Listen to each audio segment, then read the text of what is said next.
नाशिकमध्ये रायगड आणि नाशिक जिल्ह्याच्या पालकमंत्री पदाचा वाद सुटता सुटेना असं चित्र पाहायला मिळतं।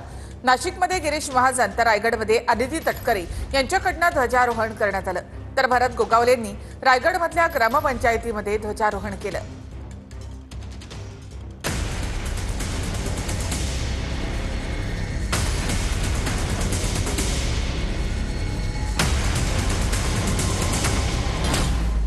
स्वातंत्र्य दिनी महायुतीमध्ये रायगड आणि नाशिकच्या पालकमंत्री पदाचा वाद सुटता सुटेना असं चित्र पाहायला मिळालंय। अलिबागमध्ये रायगड जिल्हाधिकारी कार्यालयात मंत्री अदिती तटकरे यांनी ध्वजारोहण केलं, तर पालकमंत्री पदासाठी इच्छुक असणारा मंत्री भरत गोगावले यांना मात्र बिरवाडीत केलेल्या ध्वजारोहणानंतर टोले लगावले जात आहेत। भरत गोगावलेंनी एका ग्रामपंचायतीचं झेंडावंदन केलं, तर पालकमंत्री असताना ग्रामपंचायतीचं ना त्याच लेवलचे आहेत ते, चला त्याच लेवलचे आहेत ते, चला। देशाचा झेंडा फडकवत असताना तो ग्रामपंचायत फडकवला काय आणि जिल्ह्याचा फडकवला काय, हा झेंडा फडकवण्याचा जो काय मान असतो हा वेगळा असतो, पण तुमच्या नशिबात ते पण नाही कुठे झेंडा फडकवायला तुम्हाला।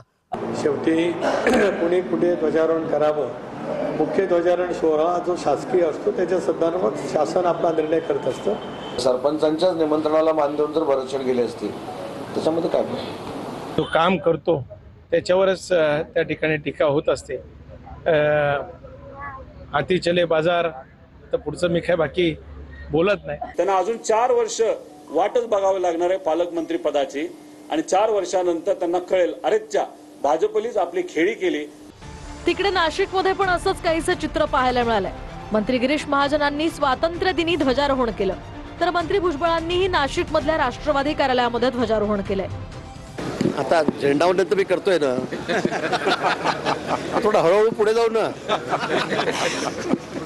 आता त्यांना झेंडावंदन करताना आला तुम्ही, तर तुम्हाला बघताना आलं, आता मला करता येते थोडं पुढचं काय, तुम्ही अशा अडचणीचे प्रश्न विचारू नका।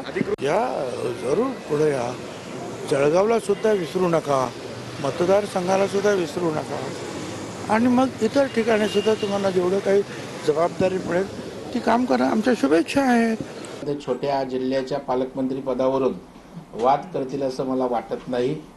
प्रत्येक नेत्याला आपल्या जिल्ह्यात त्या ठिकाणी नेतृत्व करावं, काम करावं हा त्यांचा आग्रह असतो, त्याच्यामुळे त्यांचा आग्रह असणं काही चुकीचं नाही।